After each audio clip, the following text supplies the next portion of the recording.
లేఅవుట్లపై అధికారుల ఉక్కుపాదం. పార్లపల్లి వద్ద ఓ వ్యవసాయ భూమిలో రాళ్లు పాతిన రియల్ మాఫియా. అధికారం పోయినా ఆగని వైసీపీ నాయకుల రియల్ దందాలు. వారం నుంచి నోటీసు ఇచ్చి హెచ్చరించినా వెనుకపోవడంతో అధికారుల రంగప్రవేశం. అక్రమ లేఅవుట్లో వేసిన హద్దురాళ్లను తొలగించిన అధికారులు. పొదలకూరు చింత చచ్చినా పులుపు చావలేదన్న చందంగా వైసీపీ నాయకులు వ్యవహరిస్తున్నారు.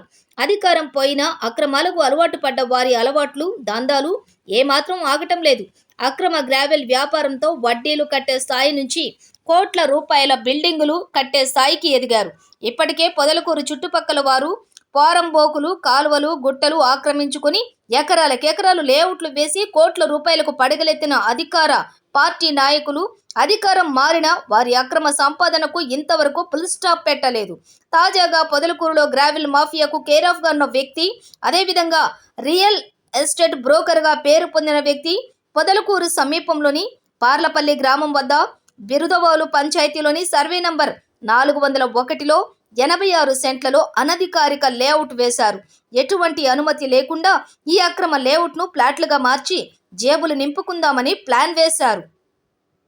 వారి ఆటలు సాగడానికి ఇది వైసీపీ ప్రభుత్వం కాదు కాబట్టి అధికారులు అలర్ట్ అయ్యారు. వెంటనే అధికారులు అనధికార లేఅవుట్ యజమానికి నోటీసులు జారీ చేశారు. ఆ లేఅవుట్లోని హద్దురాళ్లను తొలగించుకోవాల్సిందిగా వారికి కొంత గడువు ఇచ్చారు. అయినా స్వచ్ఛందంగా హద్దురాళ్లను తొలగించకపోవడంతో సోమవారం అధికారులు ఆ అక్రమ లేఅవుట్లోకి రంగప్రవేశం చేసి హద్దురాళ్లని తొలగించారు. అధికారంలో ఉన్నప్పుడు విర్రవీగిన చోటా నాయకులు వారు చేసిన సిగ్గుమాలిన పనికి తగిన గుణపాఠం జరిగిందని పట్టణ ప్రజలు గుసగుసలాడుకుంటున్నారు. ఈ విషయం ఎవరికీ చెప్పుకోలేక, మింగలేక, కక్కలేక చచ్చిపోతున్నారు.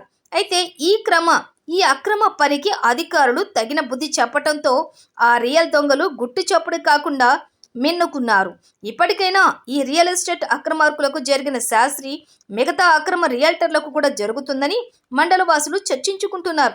ఇక ఇలాంటి అక్రమార్కులపై ఉక్కుపాదం మోపడానికి మండల అధికారులు, కొత్తగా ఎంపికైన ప్రజాప్రతినిధులు సిద్ధంగా ఉన్నారు.